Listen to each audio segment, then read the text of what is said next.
Assalamualaikum warahmatullahi wabarakatuh. Pertama-tama marilah kita mengucapkan puji beserta syukur kita atas kehadirat Allah Subhanahu wa taala yang senantiasa memberikan kita rahmat dan hidayahnya sehingga kita selalu dalam lindungannya dalam keadaan sehat walafiat. Amin. Amin. Yang saya hormati Ibu Yunita Enggraini sebagai dosen pengampu mata kuliah pengantar manajemen. Baiklah, di sini kami dari kelompok 6 akan mempresentasikan tugas kelompok, yaitu fungsi manajemen bagian actuating, yaitu teamwork. Sebelumnya perkenalkan, nama saya Nurul Janatul Hayati dengan NIM 24059088. Selanjutnya ada rekan-rekan saya. Perkenalkan, nama saya Nayla Putri Imani dengan NIM 24059082. Perkenalkan, saya Aida Ramadhani dengan NIM 24059097. Perkenalkan, saya Ami Meisa Putri dengan NIM 24059099. Baiklah, saya akan menjelaskan dua materi, yaitu definisi teamwork dan tujuan teamwork. Yang pertama ada definisi teamwork. Secara sederhana, teamwork atau kerja tim adalah proses kolaborasi sekelompok individu dengan keahlian dan latar belakang yang berbeda untuk mencapai tujuan bersama yang efektif dan efisien. Lebih dari sekedar bekerja bersama, teamwork melibatkan sinergi di mana upaya kolektif menghasilkan hasil yang lebih besar daripada jumlah upaya individu.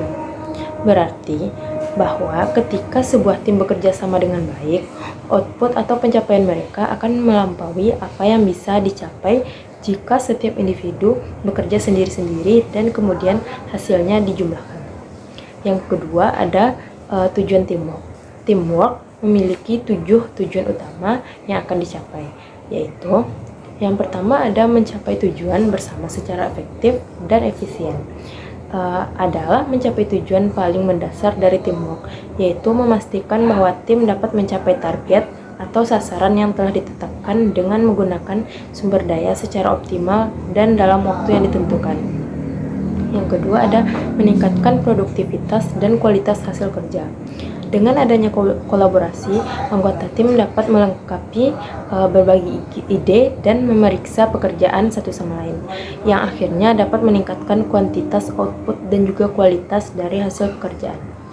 Yang ketiga, ada mendorong inovasi dan kreativitas. Lingkungan tim yang kolaboratif seringkali menjadi tempat yang baik bagi munculnya ide-ide baru dan solusi inovatif. Berbagai perspektif dan diskusi dapat memicu pemikiran yang out of the box. Yang keempat, menumbuhkan rasa tanggung jawab kolektif. Dalam tim, setiap anggota merasa memiliki bagian dari tanggung jawab terhadap keberhasilan atau kegagalan tim secara keseluruhan, bukan hanya tanggung jawab individu. Yang kelima ada mengembangkan kemampuan komunikasi dan interpersonal. Bekerja dalam tim mengharuskan anggota untuk berinteraksi, bernegosiasi, mendengarkan, dan menyampaikan ide dengan jelas. Yang keenam ada meningkatkan dukungan emosional dan moral. Lingkungan tim yang baik dapat menyediakan sistem dukungan di mana anggota dapat saling menyemangati, membantu dalam kesulitan, dan merayakan keberhasilan bersama. Yang terakhir ada menciptakan lingkungan kolaboratif yang inklusif dan terbuka. Teamwork yang efektif mendorong suasana di mana setiap anggota merasa dihargai dan memiliki kesempatan untuk berkontribusi tanpa memandang latar belakang atau posisi mereka. Baiklah, hanya itu yang dapat saya jelaskan. Selanjutnya akan saya berikan kepada Dinda. Kepada Dinda dipersilakan. Karakteristik teamwork yang efektif. Yang pertama, tujuan yang jelas dan terarah. Tim yang efektif memiliki tujuan yang spesifik, terukur, dan dipahami bersama oleh seluruh anggotanya. Setiap anggota tahu apa yang ingin dicapai, mengapa tujuan tersebut penting, dan bagaimana cara mencapainya. Yang kedua, komunikasi terbuka dan transparan. Salah satu ciri utama teamwork yang efektif adalah komunikasi yang terbuka dan jujur. Anggota tim merasa nyaman untuk menyampaikan ide, memberikan masukan, mengutarakan masalah, atau meminta bantuan tanpa takut dihakimi. Yang ketiga, pembagian peran dan tanggung jawab yang jelas. Dalam tim yang efektif, setiap anggota mengetahui tugas dan perannya masing-masing. Meningkatkan akuntansi dan memastikan setiap bagian bekerja ditangani dengan baik. Yang keempat, kepemimpinan yang mendukung dan inspiratif. Memimpin tim yang efektif tidak hanya mengarahkan, tapi juga mendengarkan, memotivasi, dan memfasilitasi kerja antar anggota. Yang kelima, kepercayaan antar anggota. Tim yang kuat dibangun atas dasar kepercayaan. Setiap anggota saling percaya bahwa rekan tim akan menjalankan tugas dengan baik dan bertanggung jawab. Yang keenam, kemampuan menyelesaikan konflik secara konstruktif. Dalam tim, perbedaan pendapat adalah hal yang wajar. Tim yang efektif mampu menghadapi konflik dengan cara yang positif, yaitu dengan mencari solusi, bukan menyalahkan. Mereka fokus pada perbaikan dan saling menghargai pendapat. Yang ketujuh, kohesi dan solidaritas yang tinggi. Anggota tim yang solid memiliki rasa kebersamaan dan saling mendukung. Mereka bekerja tidak hanya demi tugas pribadi, tapi juga demi kesuksesan tim secara keseluruhan. Yang ke-8, komitmen terhadap kualitas dan hasil akhir. Teamwork yang efektif ditandai oleh dedikasi tinggi dari setiap anggota untuk mencapai hasil terbaik. Yang ke-9, adaptabilitas dan fleksibilitas. Tim yang efektif mampu menyesuaikan diri dengan perubahan situasi, baik dalam hal strategi, pembagian tugas maupun metode kerja. 10. Evaluasi dan perbaikan berkelanjutan. Tim yang efektif secara rutin mengevaluasi kinerja mereka, baik secara individu maupun kelompok.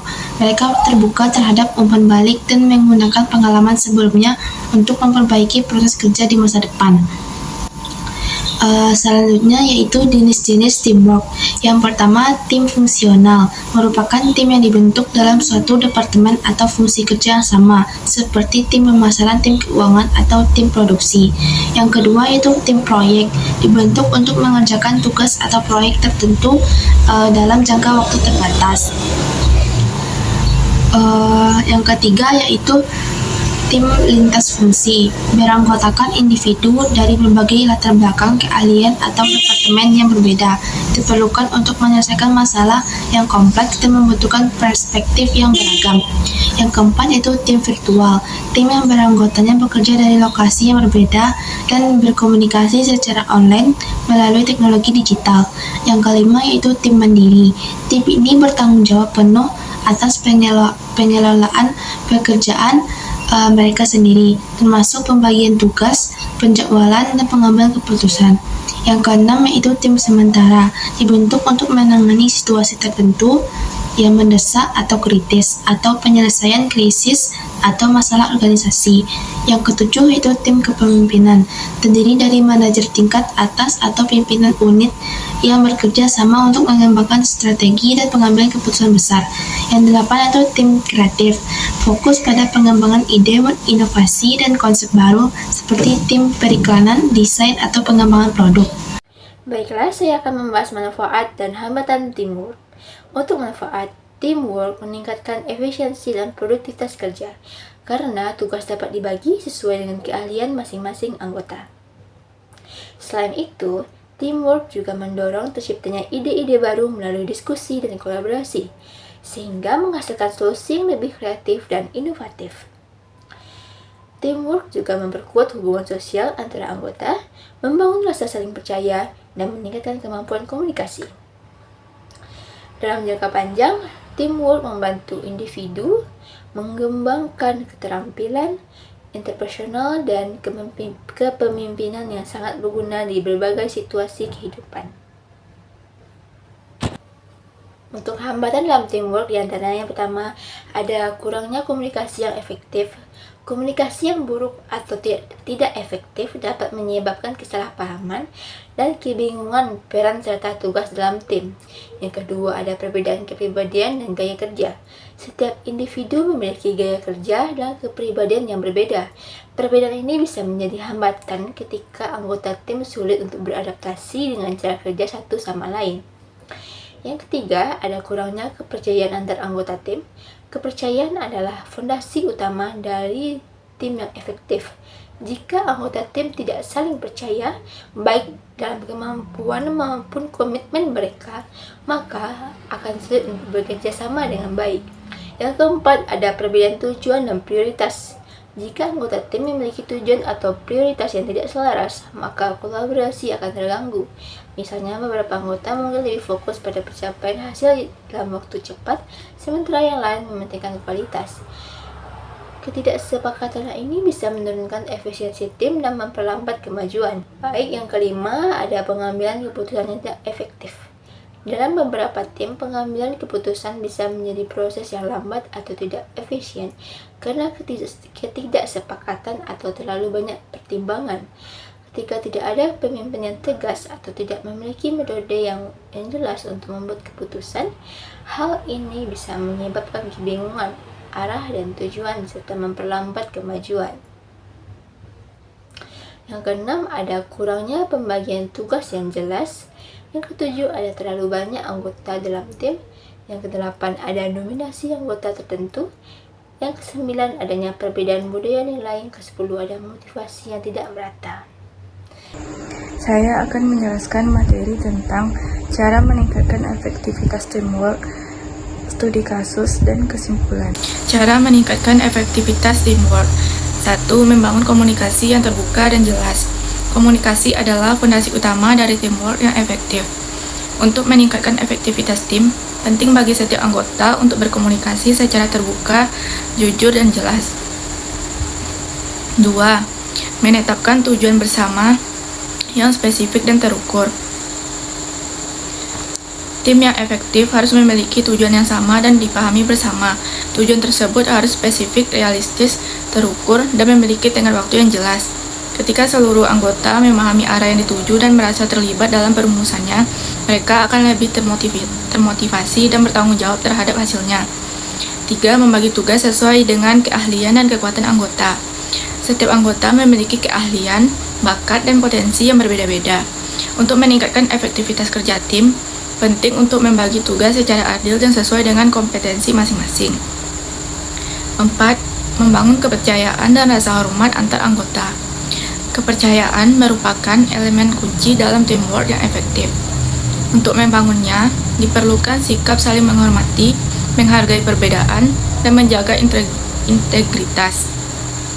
Tim yang saling percaya akan lebih terbuka terhadap umpan balik, lebih tanggap dalam berkolaborasi, dan tidak mudah terpecah saat menghadapi konflik. 5. Meningkatkan kemampuan mendengarkan secara efektif.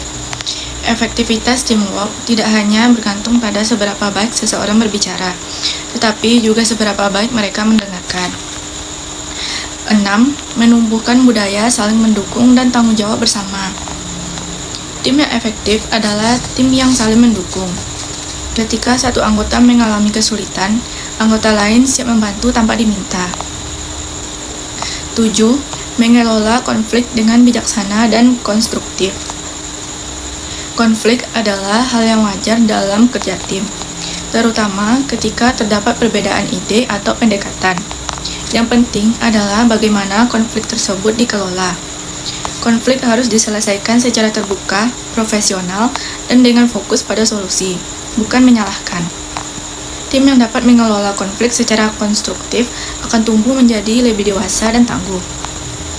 8. Mendorong partisipasi aktif dari semua anggota. Partisipasi aktif dari setiap anggota tim sangat penting untuk menciptakan dinamika yang sehat. Dorong semua anggota untuk berbagi ide, mengambil bagian dalam diskusi, dan berkontribusi dalam pengambilan keputusan. Hal ini akan menciptakan rasa kepemilikan terhadap proyek dan meningkatkan keterlibatan. 9. Memberikan apresiasi dan pengakuan. Pemberian apresiasi terhadap kerja keras dan pencapaian anggota tim akan meningkatkan semangat dan motivasi. Pengakuan bisa dalam bentuk pujian sederhana, penghargaan formal, atau sekedar ucapan terima kasih yang tulus. Budaya apresiatif ini menciptakan suasana kerja yang positif dan memperkuat hubungan dalam tim. 10. Melakukan evaluasi dan umpan balik secara rutin. Tim yang efektif secara rutin mengevaluasi proses kerja dan hasil yang dicapai. Umpan balik yang diberikan harus bersifat membangun, spesifik, dan bertujuan untuk perbaikan. Dengan melakukan refleksi secara berkala, tim bisa belajar dari kesalahan, mengidentifikasi area yang perlu ditingkatkan, dan terus berkembang. Yang terakhir, kesimpulan. Teamwork atau kerja tim merupakan salah satu aspek krusial dalam dunia kerja dan organisasi yang modern. Kerja tim bukan sekedar mengerjakan tugas secara bersama-sama, tetapi melibatkan proses kolaborasi yang terstruktur, komunikasi yang efektif, saling pengertian antar anggota, dan komitmen bersama dalam mencapai tujuan yang telah disepakati. Dalam praktiknya, teamwork menjadi sasaran untuk menggabungkan berbagai keterampilan, pandangan, dan pengalaman individu demi menciptakan hasil kerja yang lebih optimal dan efisien. Tim yang efektif memiliki sejumlah karakteristik penting, antara lain tujuan bersama yang jelas, peran yang terdistribusi secara adil dan sesuai kompetensi, komunikasi terbuka, kepercayaan antar anggota, serta kemampuan untuk menyelesaikan konflik secara konstruktif. Manfaat teamwork sangat luas, baik dari segi produktivitas maupun kualitas hasil kerja. Dengan kerja sama yang baik, anggota tim dapat saling membantu, memperkaya ide, dan menutupi kelemahan satu sama lain. Lebih lanjut, teamwork juga memiliki hubungan yang erat dengan 4 fungsi utama dalam manajemen, yaitu POAK, Planning, Organizing, Actuating, dan Controlling. Dengan demikian, dapat disimpulkan bahwa teamwork merupakan bagian integral dari proses manajerial dan kesuksesan organisasi secara keseluruhan.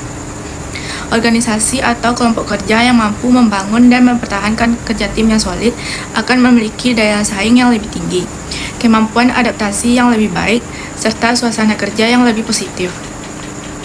Oleh karena itu, pengembangan teamwork yang efektif bukan hanya menjadi tanggung jawab manajer atau pemimpin, tetapi seluruh anggota tim. Hanya itu yang dapat kami sampaikan. Mohon maaf bila ada kesalahan. Assalamualaikum warahmatullahi wabarakatuh.